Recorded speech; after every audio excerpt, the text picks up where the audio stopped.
అమ్మానుచు ఆర్తిగా పిలిచి వకుళమాత ఎదుటను నిలిచి, తల్లి తండ్రి లేనివాడను నీదు బిడ్డగానే వచ్చినాడను.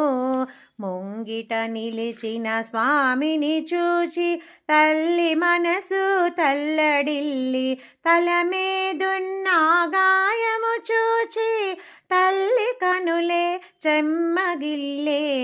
స్వామిని తీసుకులోనికి వెళ్ళి వనమూలికలు అన్నీ తెచ్చి, బిడ్డ తలపై పట్టు వేసి చీర చింపి కట్టు కట్టే.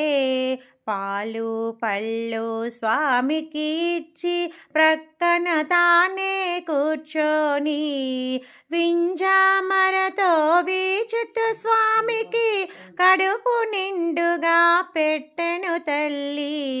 శ్రీనివాస అంటూ పిలిచి పరమానందము పొందేను.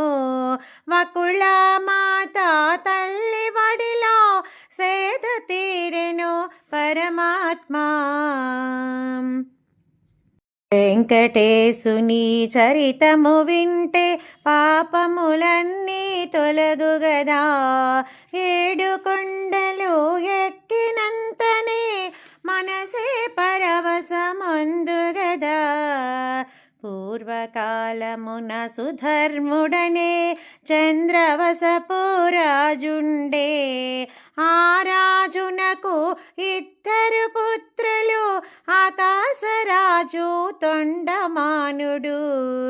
ఆకాశరాజు ధరణీదేవి బిడ్డల కరకు తపించి, యాగము చేయ సంకల్పించి కులగురువైన సుకుమను నడిగే.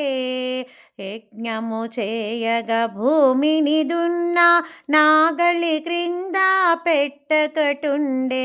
పెట్టెను బయటకు తీసి చూడగా అందాలు చిందే పసిపాపుండే. ఆనందముతో దేవతలందరూ పూలవానలే కురిపించే. ఆకాశరాజు ధన్యుడు అంటూ ఆ శరీరవాణి పలికెనుగా. క్రిందట జన్మలో వేదవతియే, ఈ జన్మలో పద్మావతిగా. శ్రీరామచంద్రుడు ఇచ్చిన వరమే సఫలం చేయగా జన్మించే. వెంకటేశుని చరితము వింటే పాపములన్నీ తొలగుగదా. 7 కొండలు ఎక్కినంతనే మనసే పరవశమందుగదా. పండితులంతా వచ్చి పాపకు నామకరణము చేసెనుగా. శుభగడయలనే చూసి వారు పద్మావతి అని పిలిచెనుగా.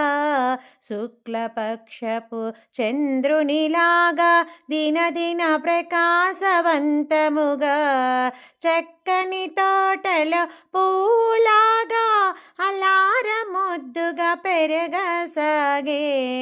5వ ఏటనే విప్రులు చేత అక్షరాభ్యాసము చేసెనుగా. గురువుల వద్ద విద్యలు నేర్చి పద్మావతియే పెరిగెనుగా. యుక్త వయస్సు వచ్చిన కన్య గౌరీ పూజలు చేసెనుగా. చెలికత్తెలతో ఆటలాడుచు ఆనందముగా ఉండెనుగా.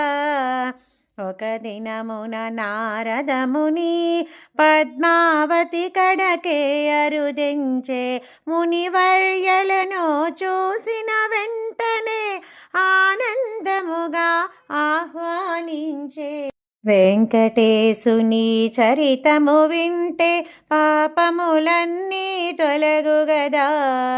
7 కొండలు ఎక్కినంతనే మనసే పరవశమందుగదా.